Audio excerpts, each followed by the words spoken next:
taifa litakuwa na uchaguzi wa kuchagua rais, madiwani na wabunge. Wapo wenye nia njema watakao kwenda kupiga kura, na mimi niendelee kuwaasa nyote, jitokezeni kwenda kupiga kura, kamchagueni kiongozi mnayempenda. Lakini wapo wachache ambao wanaendelea kutishia watu kwenye mitandao kwamba taifa hili litapoteza amani kwa siku hiyo. Nimemweleza mkurugenzi kwa bold message, kwa bold words, kwamba sisi serikali tutashirikiana na yeye kwanza kulinda miundombinu yote ya TANESCO dhidi ya mtu yoyote anayepanga jambo lolote. Lakini mbili, naendelea kuonya kwamba Dar es Salaam sio mkoa wa majaribio.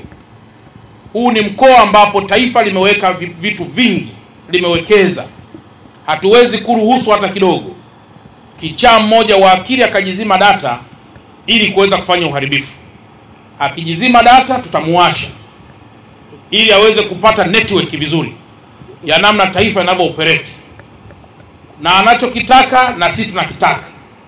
Kwa hiyo niendelee tu kuwapa confidence watumishi wote kwamba mkoa wenu upo salama pengine kuliko jana, na kukicha asubuhi upo salama zaidi kuliko leo. Kwa kila siku unazidi kujiimarisha kuwa salama zaidi.